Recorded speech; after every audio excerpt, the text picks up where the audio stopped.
16 days before my brother's wedding, I found out my mom and dad were the only two people on either side of the family with no plane ticket, no hotel room, and no way to reach the island where he was getting married.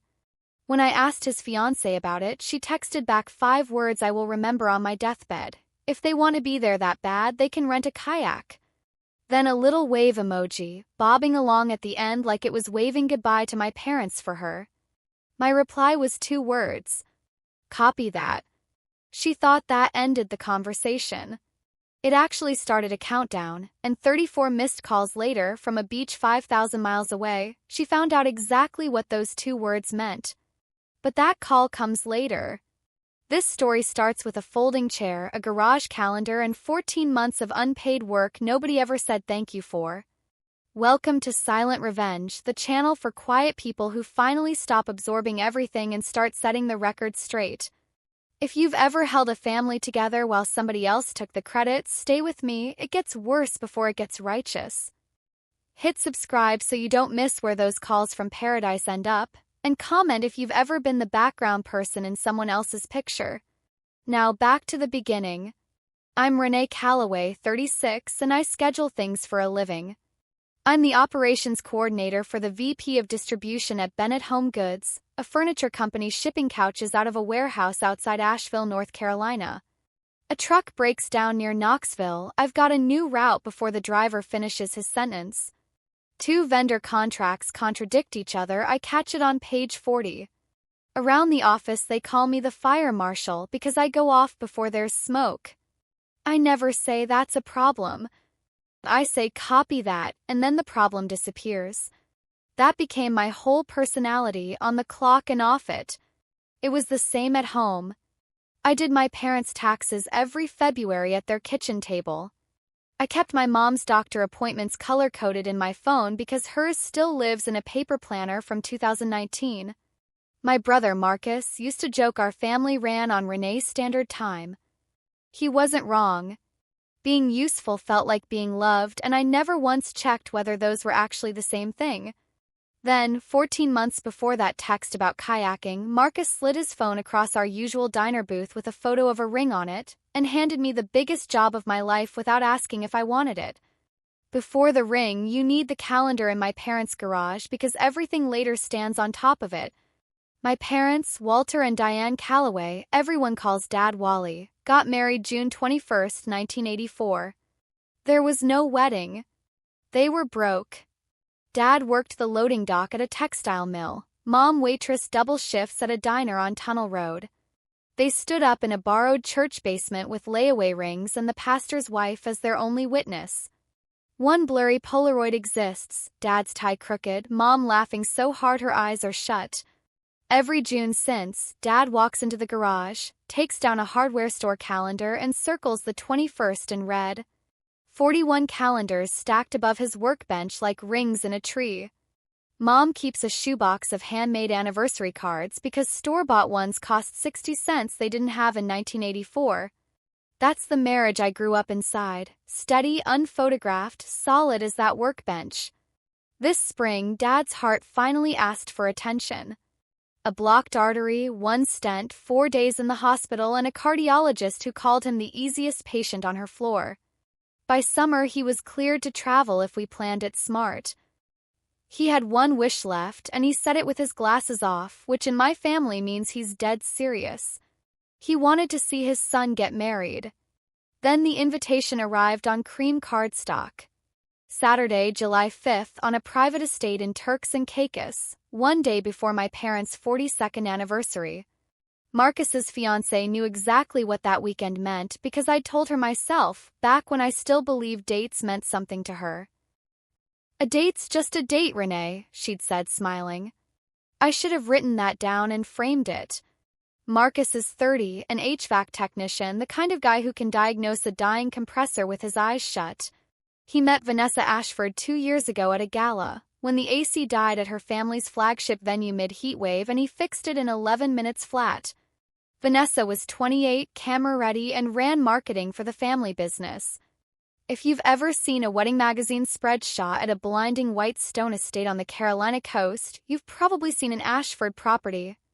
company owns 3 venues, built from a single rented barn 30 years ago by Vanessa's mother, Pauline, who runs it like a cathedral where the religion is optics. Nothing in that family happened casually. Marcus never saw that side of it. He saw a woman who laughed at his jokes and cried at his toast to our parents. Within a year, he'd left his own company to become facilities director at Ashford Estates, a promotion in name, a leash in practice. His paycheck, his fiancée, and his future all traced back to the same address now. At their engagement party, Pauline found me at the bar, shook my hand like she was reviewing a quote, and said the sentence I should have paid more attention to. "So you're the sister who's good with logistics? We'll make use of that." They did. Started small, track the vendor deposits, build the weekend timeline. Your family now, Renee. Family, I learned, is the word people use when they mean free. Within 2 months, I was the unofficial, unpaid coordinator of a 180-guest destination wedding, run by a company that plans weddings professionally. They had staff. They used me anyway. I built a binder, color tabs, every contract, a phone tree, a timeline broken into 15-minute blocks. My friend Maricel Reyes, who owns a flower shop called Bloom and Bramble and has worked events with me for 8 years, whistled at it. Ashford would charge $4,000 for this binder. I did it for diner coffee and a thank you that never came. I knew I was being used. Noticing patterns is my actual job. But Marcus would squeeze my shoulder and say the wedding only felt possible because of me. Mom asked about the mother-son dance song. Dad started doing physical therapy twice a day so he'd be strong enough to walk on sand. So I stayed on the job. You can see a trap clearly and still stand in it if the people you love are standing there with you. First cut was a photograph. That fall, Ashford Estates hosted an engagement shoot and my parents came, Mom in her good navy dress with a plate of lemon bars nobody touched. I loved one shot especially, the whole group on the front steps, Dad's hand on Marcus's shoulder, Mom mid-laugh. When the spread went up on the Ashford website, the photo was still there. My parents weren't. Crop now started at Marcus's shoulder and ended at Pauline's. I called Vanessa, polite as a receptionist, and asked for a fuller version. She didn't even pause. It's about composition, Renee. Some people belong in the frame. Some people are the background. Like she was explaining a font choice. I handled it quietly, got the original file, framed it 16 by 20, hung it in my parents' hallway myself. Mom cried and called me thoughtful. She never learned about the website because I made sure of that. I told myself I was protecting her. I was protecting the arrangement, and the person who'd done the cutting stayed perfectly comfortable. That was my first mistake dressed up as kindness. The next one came with 2 plain seats attached. Before I get to those tickets, if you've ever quietly kept a family running while somebody else got the applause, type front row in the comments because you already know where this is going, and I promise it gets worse before it gets satisfying. And subscribe to Silent Revenge now because you do not want to miss what my parents were doing in a backyard while a phone rang itself out on an island 5,000 miles away. In January, Ashford Estates announced they'd handle all immediate family travel, flights, rooms, transfers, everything. I was relieved. The venue, a private estate called Wingate Cove, doesn't take walk-ins. You arrived on a manifest or you didn't arrive at all. Mom found an ocean blue dress on clearance for $89 and hung it like a promise. Dad asked for exactly one thing, an aisle seat to stretch what he called his heart-side leg. Here's what I noticed, because noticing is my whole job. Travel was the one lane I was never allowed to touch. Twice I called the travel desk just to log my parents' confirmation numbers. Twice. The travel desk has it handled, Renee. I wrote myself a note in the binder margin, actual pen. Get W&D's confirmations by May. I saw the flag. I pulled the thread as far as it would go. My coworker Priya Nair, a finance analyst at Bennett who can't leave a spreadsheet alone after 5 o'clock, called me in April about something else and stayed on the phone an hour once I mentioned the guest list. A cluster of unrelated names had shown up on it. She looked them up for fun. 2 commercial lenders from a Charlotte hospitality firm. a private equity partner who financed event venues. "Renee," she said, "these aren't wedding guests. These are underwriters." I filed that away the way I file everything, carefully for later. Marisol heard the rest from an Ashford coordinator after 2 glasses of wine. The company was leveraged to the roofline across all 3 venues, and a refinancing deal was in trouble. This wedding wasn't a wedding. It was the pitch deck. One flawless weekend, one flawless family glowing in front of exactly the right money. Even the flowers got vetoed for reading too soft on camera. I didn't judge the debt. What settled cold in my stomach was the logic underneath it. In a wedding that's secretly a pitch deck, everything sorts into what sells the story and what doesn't. Flowers. Music. People. 16 days out, the final itinerary landed. Glossy, palm trees, a confirmation code beside every name. My aunt had one. Pauline's hairstylist had one. Walter Calloway, nothing. Diane Calloway, nothing. As if the document had never heard of them. Called the travel desk. "She'll look into it." Called again, processing. Sent a professional email requesting confirmations. Then I checked myself because trust is nice but verification is nicer. The room block at Wingate Cove had closed 5 weeks earlier. Finalized. Released. 3 days of silence. Try watching your mother iron a dress that might have nowhere to go for 3 days. On the 4th morning, one line. Per the family, that portion of the list was finalized. I sat in my car and read it until it stopped pretending to be a mistake. There was a group chat, mostly logistics, mostly me answering questions somebody else got thanked for. I flagged it there on purpose, clean and factual, the way I'd escalate anything at work. Quick flag. Mom and Dad have no flights or room on the final itinerary, and the travel desk says the list is finalized. Can someone fix this today? Typing dots, gone, back again. Then Vanessa's answer, word for word, because I've read it enough times to have it memorized for life. You relax, it's a wedding, not a funeral. If they want to be there that bad, they can rent a kayak. LOLs. A blue wave emoji rode along at the end like a signature. Her maid of honor laugh reacted within seconds. My mother was probably asleep somewhere with sandal blisters from all that practicing, and here was a cartoon wave laughing at her. I stood at my counter a long time. People say I'm hard to read, and I hope that's true because what moved through me wasn't calm. It was an entire career's worth of watching powerful people test what they can get away with, and finally understanding none of this had ever been sloppy. This was policy. I could have typed a paragraph with dates and receipts. Instead, I typed the only thing that was completely professionally true. Copy that. She read it within the minute. No reply came, and I didn't need one. She thought she'd ended a conversation. She'd started a countdown, and only one of us could hear it ticking yet. That night, I tried to buy my way around her. Flights. $4,200 a seat, connection in Miami, middle seat for a 68-year-old man with a stent. Fine, I had savings. Rooms. Sold out solid, one hotel manager laughing kindly that July books out by February. I called Wingate Cove directly, business voice on. I need to add 2 guests to the manifest, immediate family of the groom. The man on the phone, Tobias Grant, was genuinely kind and completely unable to help. The manifest is managed exclusively by Ashford Estates. We can't add names on our end. Not for anyone. No manifest, no gate, no shuttle, no seat at the ceremony. I even priced a condo across the island before catching myself.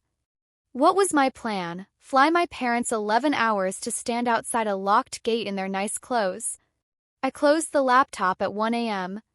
Every door had been locked from the inside weeks earlier, quietly, while I color-coded somebody else's timeline. You don't lock that many doors by accident. You're wondering where Marcus was. 9 days out, Vanessa had booked them into a mountain couples retreat, a digital detox and tension-setting weekend, her words. Phones surrendered at check-in. I called the emergency line without shame because this was one. What came back, hours later, relayed by a staffer with all the warmth of a receipt. Marcus understands and is at peace with his parents' decision not to fly, given his dad's health, and doesn't want anyone pressuring his dad about it. His parents' decision. Somebody had gotten to my brother months earlier and handed him a story that our parents had gracefully bowed out over the stent, and the kind thing was never to bring it up. That's why he'd never questioned an itinerary he'd barely seen. There was no cruelty in my brother. He was managed, and I recognized the technique the way a locksmith recognizes a pick. Curate what someone sees, and you never have to argue with what they think. I'd done exactly that to a family calendar for 12 years. Vanessa had done it to a person for 14 months. 2 days after the kayak text, Marisol called, voice low under the flower cooler. I'm forwarding you something, and then I never sent it. An email chain between a transport vendor and the travel desk. Florists get copied on things by accident. Attached, the shuttle roster off the locked manifest. I scrolled it with my coffee going cold. Aunt Patty. The hairstylist. The lenders and their wives. Then, near the bottom, 2 names with a clean strike-through drawn through them like a fence rail. Callaway W. Callaway D. A note in the comment field, brisk and administrative, cut per VA. Cut. The word you use for a budget line. A hedge. A photograph. I never sent that email to Marcus or my parents. There was no courtroom coming, no jury to convince. Just confirmed in writing what the wave emoji had already told me for free. What it changed was the story I'd been telling myself for 14 months. Every quiet fix rolled back through my head, the cropped photo, the swallowed comments, the smoothing, and I finally saw my own fingerprints on the machinery that had just cut my parents out of their own son's wedding. The only question left was what I owed and to who. What I owed fit inside a 3-ring binder. I took a personal day, printed a fresh cover page, confirmed every vendor contact was current because I don't do sloppy exits. On top, a 1-page letter, the most professional document of my life. Thanked them for the opportunity, resigned effective immediately, noted everything was enclosed for a seamless transition. No accusations, no mention of tickets or kayaks. I drove to Marcus and Vanessa's townhouse. Vanessa was mid-smoothie in a matching set worth more than my mother's whole dress. She looked at the binder, then at me, genuinely confused because in her world unpaid labor doesn't grow legs. You're being dramatic. It's just tickets, Renee. I squared the binder's edges out of habit. It's all tabbed and indexed. Congratulations on the wedding. Then I walked out. She let me. No apology, no counteroffer, just a shrug I could feel through the door because people who think of you as background never expect the background to move. I sat in her driveway a minute and felt something like terrifying lightness, like setting down a suitcase I'd forgotten I was carrying for 12 years. That evening I told my parents everything, nothing sanded off, the missing tickets, the closed room block, the word finalized, the text read out loud, wave emoji and all. My mom looked at the blue dress hanging on the pantry door and went quiet, nodding slowly, the way you nod when a doctor confirms what your body already knew. My dad took his glasses off, cleaned them on his shirt, and looked at the backyard instead of at me. We never had a wedding, he finally said. We had a marriage. I'd trade every version of Saturday for what we got instead. Then, jaw set the way it gets when something's broken beyond repair and can only be respected. Callaways don't beg for a seat at somebody else's table. That was the whole verdict. If somebody ever treated the people who raised you like extras in their own photo shoot, tell me about it in the comments. I read every one.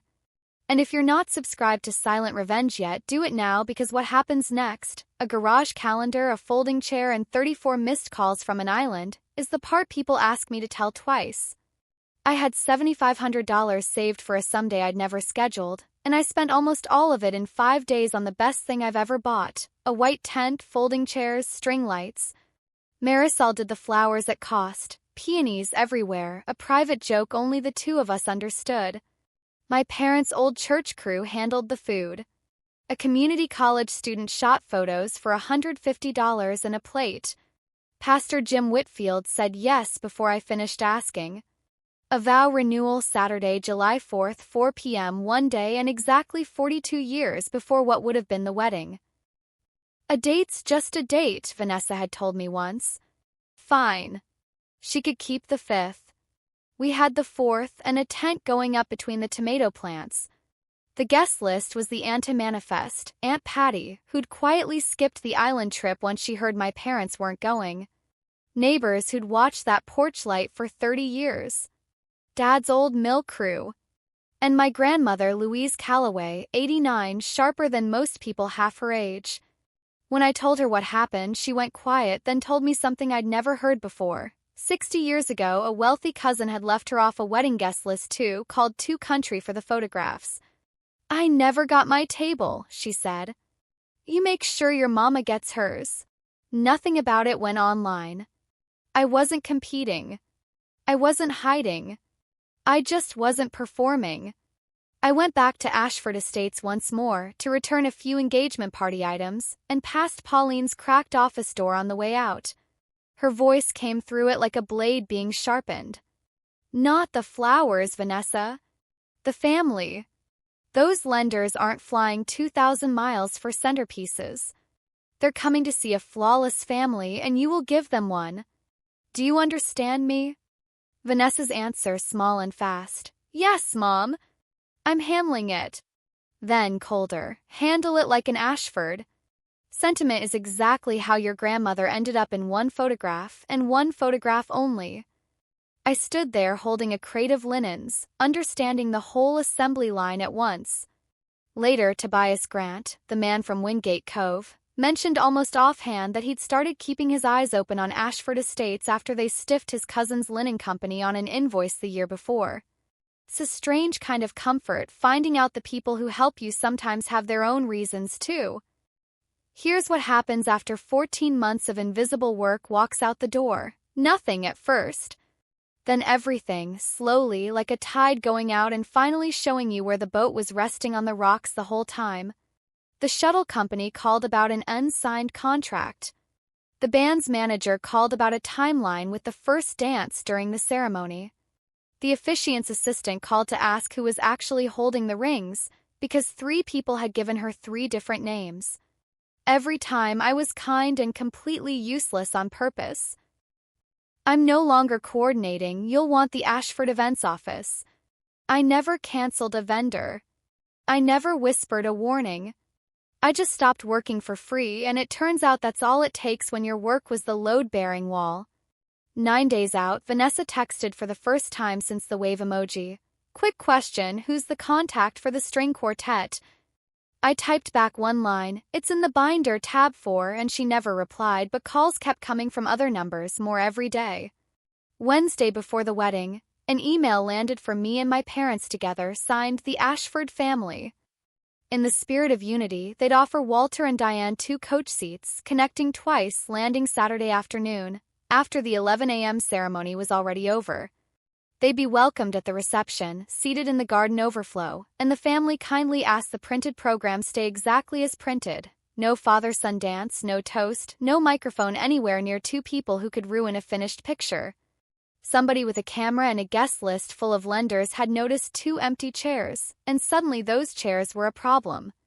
They didn't want my parents at the wedding. They wanted them in the album, proof of family for the money men, flown in like rented greenery after the vows were safely done. I drove the email to my parents. Dad read the whole thing standing at the counter, folded it in half, then in half again, and set it under the salt shaker like a napkin with ideas above its station. Tell them thank you, he said. We've got a wedding of our own to get ready for. My mom watched that folded square, the flight that would have carried her past her own son's vows to a chair in the overflow, and let it go physically, her shoulders coming down like a curtain. Then she went back to steaming the blue dress, humming, and the humming wasn't for show. I answered that night, one line, no heat.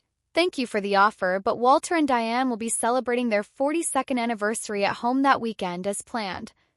No reply came. But late that night my phone lit twice, back to back. A Providential's area code, no voicemail either time. Somebody in paradise had started doing math. Thursday, 1 a.m. my phone rang. Marcus. The retreat had ended. His phone handed back like a coat at the door, and somewhere between the mountains and the airport he'd caught up on the group chat. The missing flights, finalized, the kayak, the waves sitting there for days like a knife nobody had agreed to open the drawer for. And under it my reply, short as a stamp. He told me later that copy that scared him worse than anything above it, because he knows I only get that short when something has permanently ended. His voice was careful, a man holding something that might be broken or explosive, maybe both. Renee. Tell me everything. Then the sentence I didn't know he had in him. Don't manage me. I stood barefoot in the dark, and 12 years of protecting people from information, always for good reasons, always so nobody got hurt, leaned on that one sentence. My little brother was asking me to hand him the sharp thing and trust him to hold it. So I chose different. I told him the truth like an incident report, facts, dates, no adjectives. Her family said they'd book all immediate family travel. They never booked Mom and Dad. The room block closed 5 weeks before I found out. I tried with my own money, flights, hotels, the front desk, everything short of chartering a boat. When I flagged it, Vanessa said they could rent a kayak. Mom and Dad have known for 9 days. Dad said we don't beg for a seat at anybody's table. What does it mean? He asked. I made myself slow down. What it means is yours to decide. I'm not telling you who she is or what to do Saturday. I'm just done curating it for you. Silence long enough to hear actual waves through the phone. Then I gave him the one other thing I had. Sunday is Mom and Dad's 42nd. There's a white tent going up, and Pastor Whitfield and Mom's blue dress and Grandma Louise already asking what to wear.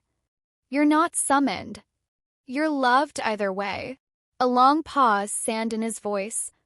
I need to see something myself first. The line went dead.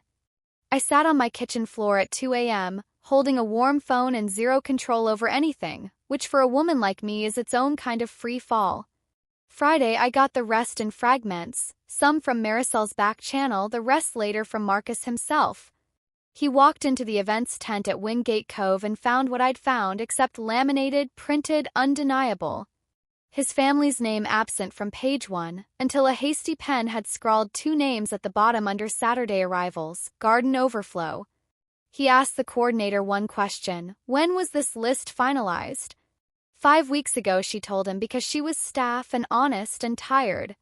He walked out past a camera crew setting up for golden hour, found Vanessa mid-fitting, and asked her directly. She led with courier error. Then pivoted to protecting his father's health. Then, on the kayak text, landed on, "It was a joke, Marcus, your family is so sensitive." He turned his phone off and skipped the rehearsal dinner entirely. For hours, my brother was a missing asset while 2 lenders and their wives sat at a head table with a groom-shaped hole in the evening. I knew none of that yet. What I knew was that just before midnight, my phone lit up next to a bowl of paper flowers, and the screen said something it had never said in 14 months, Vanessa Ashford calling. She'd never once called me. Now she couldn't stop. I answered on the 3rd ring because some part of me had been waiting for this call since the itinerary first went out.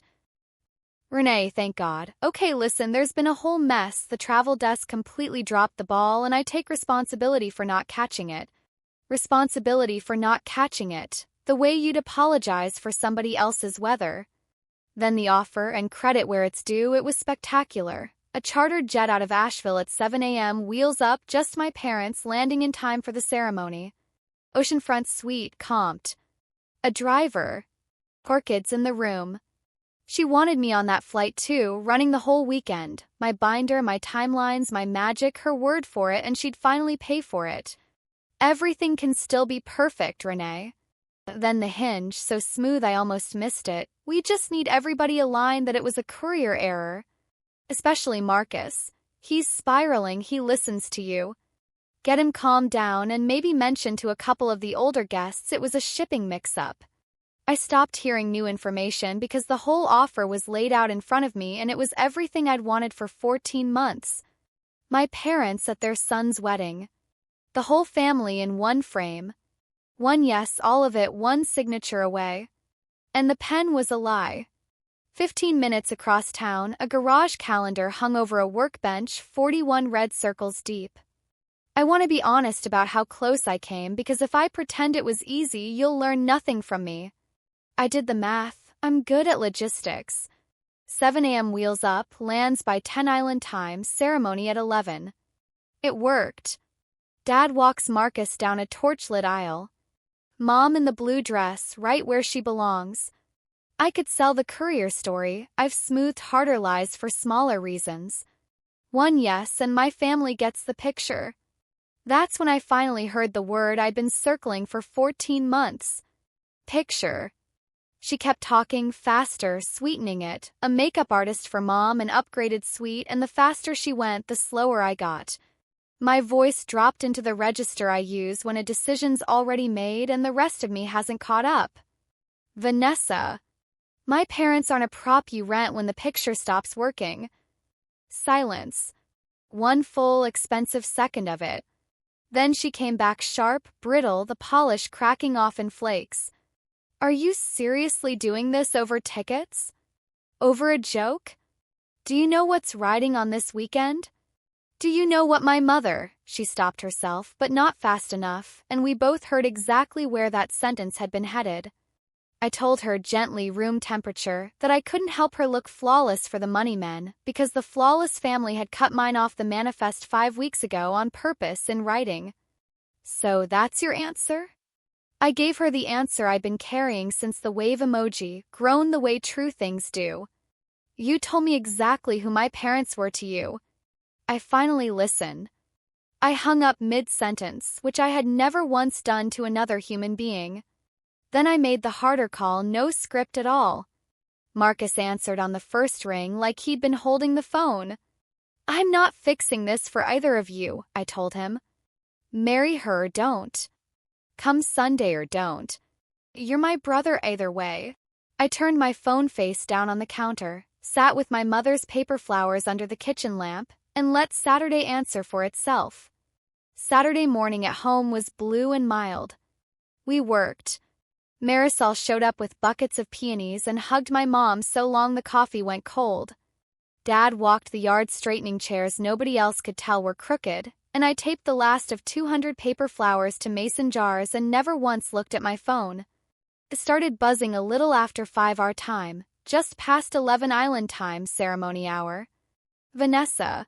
An unknown number. Vanessa again, like weather moving in low over a lake. I watched it dance across the counter, thinking about every year I would have answered on the first vibration, apologizing before I even knew what for.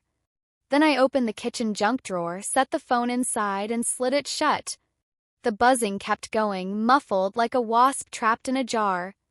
Nobody in that backyard knew whether a wedding was happening on a cliff 5,000 miles away, myself included, and the not knowing felt like health. When I finally opened the drawer for the charger that evening, the screen told its own short story. 34 missed calls. 1 voicemail. I slid it into my pocket unplayed and went back out to test the string lights because tomorrow was 42 years, and tomorrow was mine to give them. Sunday 4 p.m. my parents' backyard. 40 folding chairs between the tomato beds, every seat earned with 30 years of casseroles and showing up. My mom came down the porch steps in the $89 dress, and no bride in any magazine has ever landed a dress harder. Dad waited by Marisol's peony arch, and when he saw her he had to take his glasses off and look at the sky a second. Pastor Whitfield kept it short, the way truth usually is. Then Dad unfolded a piece of notebook paper folded so many times it moved like fabric, and read his vows. I'll give you only the end because the middle belongs to my mother. 42 years ago I couldn't give you a wedding and people said we were starting with nothing. They were wrong. We never had a wedding. We had a marriage. I'd trade every version of Saturday there ever was for what I got instead. Then he pulled out the garage calendar and, with everybody watching, clicked his pen and drew the 40-second red circles slow like signing off on a whole life. The backyard made a sound I'd only ever heard at ballparks before. Somewhere in the middle of it, faint through the kitchen window, I could hear my phone still buzzing in that drawer. Patient, far away, an ocean tapping politely on a door nobody was ever going to open again. The band, two guys from the mill and a fiddle player, started the first dance, a song from 1984, and my parents swayed under the string lights while the sky went the color of a peach. That's when headlights swept across the fence, and a taxi rolled up while the music kept playing, and my mother's hand flew to her mouth. Marcus came through the side gate the exact way he used to come home from college, shoulders first, still in his travel clothes, dragging a suitcase with one dead wheel. No speech. He set the suitcase down like a man laying down something heavy he was finished carrying, walked straight to our mother and asked her to dance. She finished that song with her eyes closed against his shoulder. Then he went to Dad. What he said, I only caught because I was refilling lemonade nobody wanted. I was told a story, Dad. I picked this one instead. My father looked at him a long, level moment, the way he inspects a repair before he trusts it, nodded once and pulled him in. The cake table, Marcus finally gave me the facts, flat and even, eyes on the frosting. Ceremony called off before it started.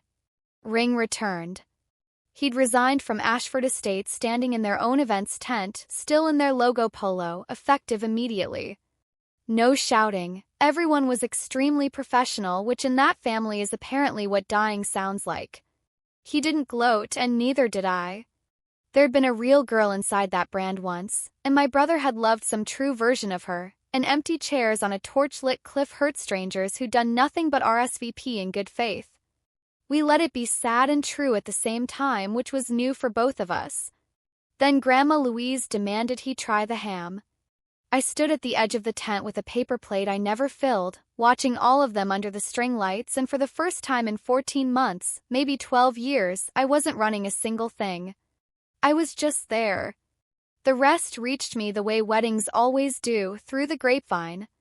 The lenders flew home that same Saturday, and within the month, Priya spotted a small item in a Charlotte business journal about Ashford Estates missing a refinancing deadline. Weeks later, something bigger. A state consumer protection complaint from couples whose deposits vanished when a venue quietly closed for renovations that never started. Nobody sued my family. Nobody needed to. The math they'd built their whole world on did exactly what leverage does once the show closes early. I take no credit and I want none. I never touched a single domino. I just stopped holding the table steady. Of the 34 missed calls, I played the one voicemail exactly once the following Tuesday, parked outside the hardware store waiting for Dad. Vanessa's voice was small, stripped of the brand, just a tired woman on a beautiful cliff 5,000 miles from home. You were the only thing about that whole wedding that ever actually worked, she said and hung up. I sat with that a minute because it was maybe the truest sentence she ever gave me. Then I deleted it and I didn't call back. Some understanding arrives too late to be useful to anybody but you. Marcus took a small apartment across town, calls it Recovering with a Vista. He interviews on Thursdays, wears his own name on his own work shirts again, and comes to breakfast every Saturday, where Dad has him relearning what the mill taught him about fixing things worth fixing, starting with the garden bench's stubborn back leg. Some nights he still goes quiet mid-laugh, and we let him. But it's clean pain now, the kind that heals straight with no lie hiding in it like a splinter. That fall, I gave notice at Bennett Home Goods, and my VP took it about as well as a fire alarm going off during a board meeting. This past spring, with what was left of my savings and a small business loan, I opened a cafe 6 blocks from my parents' church. I named it the Whole Table, and the name is the whole floor plan. One long oak table down the middle, built by Dad and Marcus over 5 Saturdays of good-natured arguing. No booths, no little two-tops for whoever's the prettiest that day. You sit next to whoever's already there, retired teachers next to line cooks, a judge next to the guy who details her car. Grandma Louise holds court in the corner most mornings, and everyone lets her. On the wall hangs the community college photographer's best shot from that July evening, my parents' mid-dance, Mom's hand flat against Dad's chest. Behind the register, small enough you'd almost miss it, hangs a little carved sign Marcus made and won't explain to anyone who asks. Just says, "Copy that." Turns out a lot of people in this town are tired of auditioning for a seat at somebody else's table, and once they hear the story, they get it immediately. Last Sunday before church let out, I stood behind my own counter and watched my whole family gathered around the middle of that long table. Dad holding court with a cinnamon roll, Mom topping off strangers' coffee like it was still her kitchen, Marcus laughing from low in his chest, Grandma Louise stealing bacon off somebody's plate 2 seats down. And I finally put words to what that whole year taught me. My dad was right the entire time. A wedding is a picture. A marriage is a table. And the people who crop you out of their pictures were never going to save you a seat at their table anyway. That's my story. 2 plane tickets that never came. 2 words that meant more than anybody on that island ever thought they would. And 1 long table with room enough for everybody who actually showed up. If somebody in your life ever treated the people who raised you like background extras, that's your sign to stop asking for a seat and start building your own table instead. Tell me in the comments what you finally stopped carrying and who finally got a seat at your table because of it. Subscribe to Silent Revenge so you're here for the next one. This family isn't the only one that ever got trimmed from a picture, and it's not the last story where somebody quiet finally stopped absorbing it. I'll see you in the next one.